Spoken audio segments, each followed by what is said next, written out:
현대 AI를 이야기할 때 이 사람을 빼놓을 수가 없죠. 바로 대부라고 불리는 제프리 힌튼입니다. 그런데 그가요, 갑자기 자기가 평생을 바친 이 기술에 대해서 아주 긴급한 경고를 던졌습니다. 도대체 뭐가 그를 이렇게 두렵게 만들었을까요? 자, 이 말을 한번 들어보세요. 만약 당신이 최상위 지능이 아닐 때의 삶이 어떤지 알고 싶다면 닭에게 물어보세요. 어떠세요? 좀 섬뜩하지 않나요? 이게 바로 AI의 대부가 던지는 경고의 핵심입니다. 오늘 이야기는 바로 여기서부터 시작해 볼게요. 무려 50년입니다. 50년 동안 제프리 힌튼은 정말 외로운 싸움을 했어요. 대부분의 학자들이 고개를 저을 때 그는 AI는 인간의 뇌를 본떠야 한다. 이 한 가지 생각만 붙들고 늘어졌죠. 그리고 바로 그 고집스러운 신념이 오늘날 우리가 보고 있는 이 AI 혁명의 씨앗이 된 겁니다. 그 길고 긴 연구의 결실이 드디어 2012년에 나타납니다. 바로 알렉스넷으로 세상을 깜짝 놀라게 했죠. 그 뒤로 구글에 합류해서 10년간 AI 개발을 이끌면서 정점을 찍었다고 할 수 있겠죠. 그런데요, 2023년에 갑자기 이 모든 걸 다 내려놓고 구글을 떠나버립니다. 왜 그랬을까요? 딱 한 가지 이유 때문이었어요. 자기가 만든 이 기술이 얼마나 위험할 수 있는지를 세상에 알려야 한다는 그런 사명감 같은 거였죠. 자, 그럼 도대체 뭐가 힌튼 박사의 생각을 이렇게 180도 바꿔놓았을까요? 그가 자신의 창조물을 다른 눈으로 보게 된 결정적인 계기가 있었습니다. 본인 표현으로는 한두 달 동안 유레카를 외친 순간이었다고 해요. 참 아이러니하죠. AI의 아버지라고 불리는 사람이 정작 AI가 인류를 위협할 수 있다는 생각은 말도 안 되는 공상이라고 치부해 왔으니까요. 사실 수십 년 전부터 그런 경고가 계속 있었는데도 말이죠. 그런데 그의 생각을 완전히 뒤집어 놓는 사건이 일어납니다. 그 전환점이라는 게 사실 들어보면 정말 사소해 보일 수도 있어요. 구글의 AI 챗봇한테 농담을 설명해 보라고 시켰는데 얘가 그걸 해낸 거예요. 농담의 핵심을요. 바로 그 순간 힌트는 등골이 오싹해지는 걸 느꼈다고 합니다. 아, 이게 단순히 패턴을 따라하는 수준이 아니구나. 진짜로 이해라는 걸 하고 있구나. 이걸 깨달은 거죠. 이때부터 힌트는 인간의 지능과 AI의 지능이 근본적으로 다르다는 걸 깨닫기 시작합니다. 한번 생각해 보세요. 우리는 말을 통해서 지식을 전달하잖아요? 굉장히 느리죠?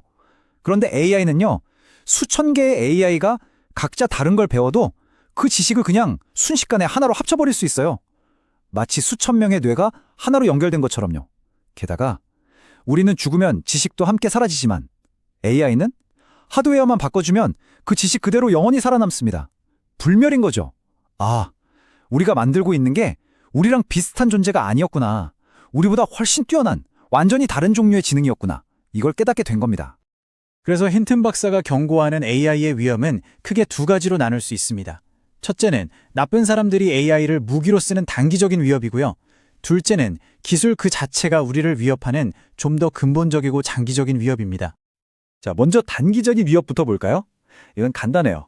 인간이 AI를 나쁜 데 쓰는 거죠. 예를 들면 훨씬 더 교묘해진 사이버 공격, AI가 직접 설계하는 생화학 무기, 선거나 여론을 마음대로 조작하는 것, 그리고 인간의 판단 없이 스스로 판단해서 사람을 죽이는 킬러 로봇 같은 것들요. 이게 더 이상 무슨 공상과학 영화 얘기가 아니라는 게 문제죠. 이 숫자 좀 보세요. 1200%. 이게 뭐냐면요, 불과 1년 사이에 늘어난 사이버 공격 수치입니다. 왜 이렇게 폭발적으로 늘었을까요? 바로 대규모 언어 모델, LLM 때문이에요. 이 기술 덕분에 피싱 공격이 정말 쉬워졌거든요. AI가 알아서 시스템의 약점을 찾아주고 사람들이 혹할 만한 사기 메일을 순식간에 수백만 통씩 만들어내니까요. 단기적 위협 중에서 힌튼이 특히나 걱정하는 게 바로 이 자율살상 무기입니다. 생각해보세요. 만약 군인을 전부 로봇으로 바꾼다면 전쟁에서 우리 편 군인이 죽을 일이 없어지잖아요. 그러면 전쟁을 일으키는 데에 대한 정치적인 부담감이 확 줄어들겠죠. 전쟁을 시작하는 결정을 내리는 게 무서울 정도로 쉬워질 수 있다는 겁니다. 자, 그런데요, 이런 단기적인 위협보다 힌튼을 훨씬 더 두렵게 만드는 게 있습니다. 이건 장기적인 위협인데 바로 AI가 인간을 뛰어넘는 초지능이 되는 경우입니다. 만약 AI가 스스로 목표를 세우기 시작했는데 그 목표를 달성하는데 우리 인류가 걸림돌이 된다면 과연 무슨 일이 일어날까요? 힌튼 박사는 여기에 대해 충격적인 숫자를 제시합니다. 10에서 20%. 이게 뭐냐면 초지능 AI 때문에 인류가 멸종할 확률에 대한 자기의 직감이래요. 물론 본인도 이건 그냥 감일 뿐 아무도 확실히는 모른다고 말해요. 하지만 AI의 아버지가 생각하는 인류 멸종 확률이 이 정도로 높다는 건 정말 심각하게 받아들여야 하지 않을까요? 자, 그럼 인류 멸종 같은 그런 극단적인 시나리오 말고 좀 더 현실적인 문제로 돌아와 볼까요? AI는 이미 우리 사회를 아주 근본적으로 바꾸고 있습니다. 특히 일자리, 인간의 존엄성, 그리고 사회 갈등 문제에서 말이죠. 많은 사람들이 예전에도 기술 혁명은 있었잖아 라고 말하지만 힌트는 이번은 완전히 다르다고 말합니다. 왜냐하면 과거 산업혁명이 인간의 근육을 기계로 대체한 거였다면 이번 AI 혁명은 그동안 인간만의 영역이라고 생각했던 두뇌 노동을 대체하고 있기 때문이에요. 특히 단순하고 반복적인 지적 노동부터 사라지고 있는 거죠. 힌튼 박사가 자기 조카 얘기를 예로 드는데요. 원래 고객 불만 편지를 처리하는데 25분씩 걸렸는데 챗봇을 쓰니까 5분이면 끝난다는 거예요. 와, 효율이 5배나 오른 거죠? 이게 무슨 뜻일까요? 예전엔 5명이 하던 일을 이제 1명이 할 수 있게 됐다는 겁니다. 힌트는 이런 식의 효율화가 결국엔 대규모 실업 사태로 이어질 수밖에 없다고 보고 있습니다.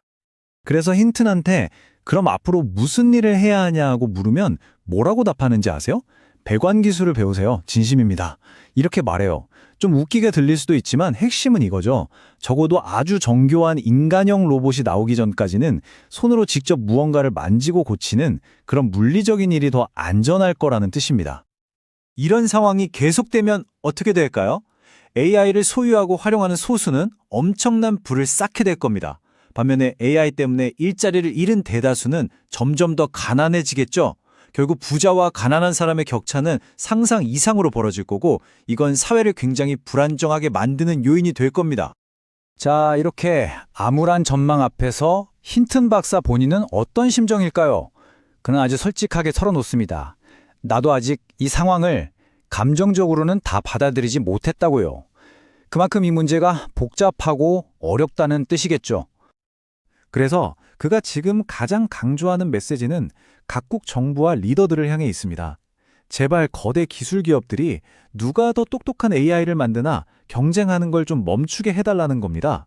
그리고 그 힘을 어떻게 하면 AI를 더 안전하게 만들 수 있을까 연구하는 데 쏟아붓도록 강력하게 압박해야 한다는 거죠. 돈 버는 것보다 안전이 먼저라는 아주 당연한 이야기입니다. 그럼 우리 인류의 미래는 어떻게 될까요? 힌튼 본인도 확신이 없습니다. 그의 복잡한 마음이 이 말에 그대로 드러나죠. 기분이 좀 우울한 날에는 인류는 이제 끝났구나 싶어요. 그런데 또 기분이 좋은 날에는 우리가 어떻게든 방법을 찾아내겠지 하고 생각합니다. 희망과 절망 사이로 오가는 거죠. 결국 AI의 아버지에게조차 우리의 미래는 여전히 거대한 물음표인 셈입니다. 힌트는 말합니다. 어쩌면 우리는 불멸, 즉 영원히 사는 법을 발명했는지도 모른다고요. 다만 그게 인간을 위한 게 아니라 기계를 위한 불멸이었을 뿐이죠. 자, 그렇다면 모든 것을 스스로 배울 수 있는 이 새로운 지능에게 우리 인류가 반드시 가르쳐야만 하는 단 한 가지는 과연 무엇일까요? 아마도 그 질문에 대한 답을 찾는 과정이 우리 모두의 미래를 결정하게 될 겁니다.